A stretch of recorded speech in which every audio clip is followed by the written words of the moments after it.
T-minus 10, 9, 8.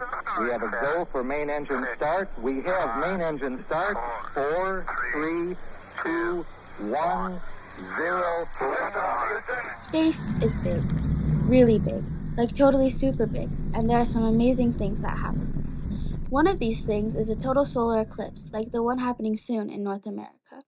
But to understand just how amazing it is, first you have to understand where we are and a little bit of what is happening up there, in space, where it's really big. Where are we? We're here on Earth. Well, not really here. This isn't really the Earth. This is just a toy, but you understand. The Earth is already pretty big just by itself. The farthest away I've ever been on Earth is the Philippines, where my sister and I were born. It's so far away from our hometown Utah that even on a fast jet airliner that can fly at 600 miles every hour, it still takes hours to get from here to there, like 8 or 9 movies away, and that's not even halfway around the Earth. This toy is pretty small, not at all like space. It's a pretty cool toy, but for one thing, the scale is way off. Let's say this basketball represents the sun. If we shrink the sun to this size, how big do you think the Earth would be? Like a grapefruit? Or an apple? Or a racquetball? Or a banana? No, why would you suggest that? It's not even round. Or a grape? It would be even smaller. About the size of the little ball on this pin. Our great big Earth is only the size of the head of this pin. And how far away do you think it would be from our basketball sun? Here? No, maybe a little farther. Maybe over here. Nope, we have to keep going for a while. All the way to all the way to here.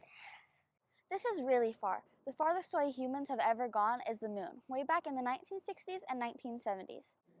With giant Saturn V rockets to push them, they traveled faster than any other human beings have ever traveled. 5, 4, 3, 2, 1, 0.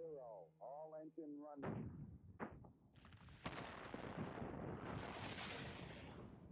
And it still took them days to get to the moon. 4 days, and 6 hours, and 45 minutes. All that time going faster than anyone ever has before or since.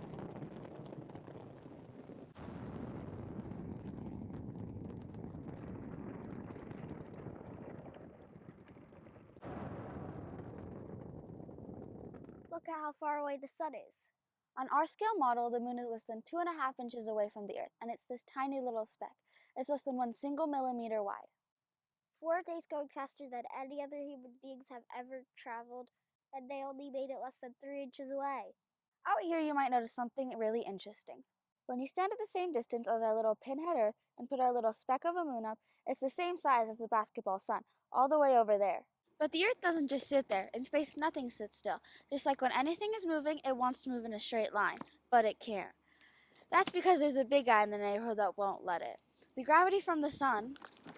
Did you bring the gravity?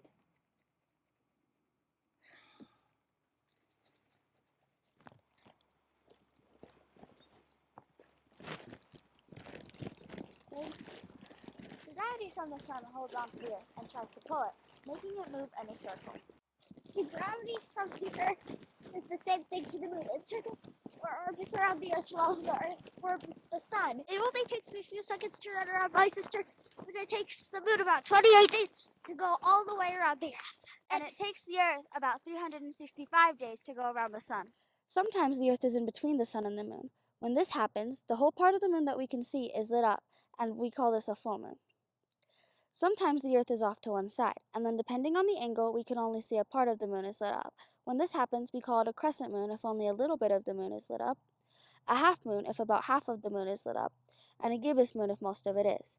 We call these changes in what we see of the moon's phases.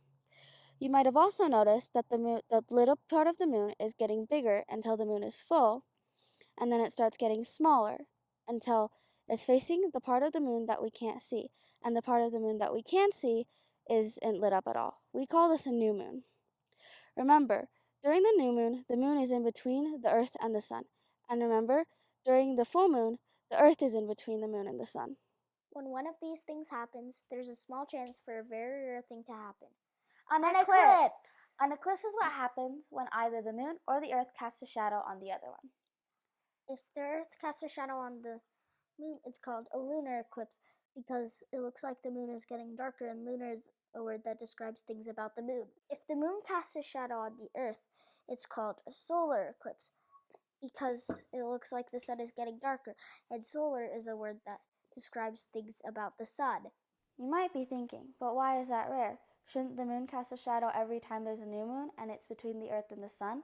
And shouldn't the earth cast a shadow on the moon every time there's a full moon? It might seem like that would be true, but the moon's orbit isn't what you might expect. You see, the earth is actually tilted, and so is the orbit of the moon. Because the orbit of the moon is tilted, usually it's a little above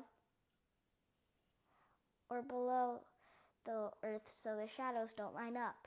This means that there can only be an eclipse at the very rare times where there's a full or new moon at the exact same time that the moon passes directly in front of the earth. And the moon's orbit isn't a perfect circle, so sometimes it's a little too far away for a total eclipse. When that happens, the moon looks smaller and it can't quite cover the sun, so you can still see a ring of the sun around the shadow of the moon. When this happens, it's called an annular eclipse. When things are just exactly right, you get a total eclipse. Things can feel pretty strange during a total eclipse. For example, because the sun is suddenly blocked, it can feel pretty warm right before a total eclipse, but suddenly it can feel pretty cool like at night during the total eclipse. Many animals don't know how to react. Some become quiet and act like it's nighttime, and some become loud because they're surprised. But it doesn't just feel strange, it can look strange too. Many stars come out and it looks dark like it's nighttime, but there can still be shadows from the little bit of light reaching you through the atmosphere. Strangest of all, the sun in the sky looks very unusual. The middle is the big round circle of the moon's shadow, but on the edges you can see the sun's corona. The corona is the outermost layer of the sun's atmosphere. Usually it's invisible to us on Earth because it's close to the super bright sun. But during the eclipse, the sunlight is blocked, so you can see the strange wispy edges of the corona. Because the Earth is so much bigger, solar and lunar eclipses are a little bit different, since the shadow of the Earth can cover the whole moon. Since the shadow of the Earth is so much bigger, lunar eclipses aren't as rare, but they are still a rare and beautiful thing. But from Earth, the moon looks exactly the same size as the sun, perfectly covering it up in a total eclipse. If you're not right underneath and are just on the edges of the shadow, you can still see a partial solar eclipse. With the right safety equipment, you can still look up at the sun and see where part of the moon is covering it up. Just make sure you do not look at the sun without special eclipse glasses. Regular sunglasses don't work because the sun is just so bright. You can hurt your eyes really bad if you look at the sun with just regular sunglasses. If you have the special eclipse glasses here where we live in northern Utah, you can go outside on April 8th, 2024 between about 11:30 a.m. and 1:40 p.m. to see the shadow of the moon moving across the sun. From Utah, the shadow will start out very small on the bottom right of the sun as the moon begins to move in front of it. If you check again in a few minutes, you'll see it has grown. The shadow will be biggest at about 12:30 p.m. and cover almost half the sun. After that, it will start to grow smaller and move off the left side of the sun until you can't see it anymore. In North America, we've been super lucky the past few years. There was a total solar eclipse in 2017, and my family was able to go to Idaho to watch it. My brother was only 2, so he doesn't really remember at all. I was only 6, so I don't remember it very well either. Now, only about 6 years later, there is another chance to see one. This time we're going to Arkansas to watch it. There's also been an annular eclipse and several lunar eclipses during those years, and we've been able to watch a few of them. But for the total eclipse, people will be traveling all over the United States and all over the world to watch it. We're very excited to see a total eclipse again, and we'll make another video of our experience to share with you guys, so you can watch out for that soon. We've learned so much about eclipses and how they happen. It's pretty cool to think about how everything in space moves just right so we can see these awesome events. It's like a secret handshake between the sun, Earth, and the moon. Eclipses remind us that we're part of something magical and that there's so much more out there to explore. Let's keep exploring and dreaming about the stars. Space is full of surprises, and who knows what we'll discover next. I'm at the foot of the ladder. I'm going to step off the limb now. That's one small step for man, one giant leap for mankind.